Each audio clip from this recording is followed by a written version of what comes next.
The ballroom glittered with chandeliers' laughter and the clinking of champagne glasses. But in the middle of that glamorous world, Alexander Reed, one of the city's most powerful CEOs, stood with a heart that was anything but whole. He wasn't just the polished man in the tailored suit, the billionaire every journalist wanted a headline about. He was also a father, a single father. And tonight, as he looked across the grand hall filled with shareholders, board members, and potential investors, one question gnawed at him. How do you survive a world that demands perfection when your home life is far from perfect? Alexander had built empires. He could close million-dollar deals with a single phone call.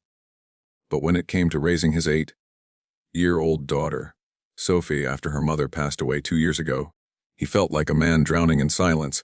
She deserved warmth and laughter. Instead, she often got bedtime stories read with tired eyes and weekends interrupted by work calls. And now, on top of everything, there was another pressure, the company gala. The board made it clear appearances mattered. Investors wanted to see stability, charm, and, yes, a picture-perfect family. A single father might raise eyebrows. Rumors already swirled that Alexander was too busy, too cold, too broken to balance life and love. So, for the sake of his company's reputation, Alexander had done something he swore he'd never do. He'd hired an escort agency, not for the night he secretly longed for, but for a role of a girlfriend, a simple act. Pretend affection for a few hours, a smile on his arm. Nothing more. And that's how Emily Hart stepped into his life. Emily wasn't what Alexander expected. She wasn't draped in diamonds or dripping with rehearsed charm. She was simple, radiant in a way that didn't scream but whispered. Her eyes carried stories, and her smile, soft yet steady, felt less like an act and more like sunlight slipping into a darkened room. From the moment she walked beside him that night, something shifted. For the first time in months, he felt the knot in his chest loosen. The night went smoothly, at least on the surface. The two played their parts. She laughed at his subtle jokes. He introduced her as his partner, and the world bought the illusion. But Alexander noticed something he hadn't planned on. Emily didn't just play the role of his date. She noticed him. The man, not the CEO. She noticed when his eyes drifted to the exit, aching to get home to Sophie. She noticed how his hand clenched the champagne flute, not from nerves of business but from the weight of loneliness. When the gala ended, Alexander thanked her, ready to leave the arrangement behind. But fate had other plans. Back at his penthouse, Sophie was waiting, wide-eyed, hair in a messy bun, clutching her stuffed bunny. She had begged the nanny to let her stay up, just to see her daddy after the big event. But when she spotted Emily walking in beside him, her small face lit up like it hadn't in years. "Daddy," Sophie exclaimed, tugging on his hand. Then her innocent eyes turned to Emily. "Who's this?" Alexander hesitated, fumbling for the right words. "This is Emily. She's a friend of mine." Sophie studied her for a moment, then smiled in a way that melted even Alexander's stern demeanor. "Hi, Emily. Do you like cookies? Because I saved some." And just like that, Emily wasn't just a hired girlfriend for a gala. She became a guest at their table. Sophie giggled as Emily ate cookies and listened to her endless stories about school, about the stars on her bedroom ceiling, about how she missed her mom sometimes but didn't like to make Daddy sad. Emily didn't flinch at the heavy words. She listened. She cared. Then came the sentence that changed everything. As Emily tucked Sophie's blanket that night, the little girl whispered, "Can she stay forever?" That question haunted Alexander for days. He reminded himself it was a business arrangement, a temporary fix. Emily wasn't supposed to stay. But Sophie's laughter when Emily visited again, the way Emily encouraged Sophie to paint, to sing, to dream, those things weren't fake. Slowly, the walls Alexander had built began to crack. But love never comes without challenges. First, there was the company. Rumors spread.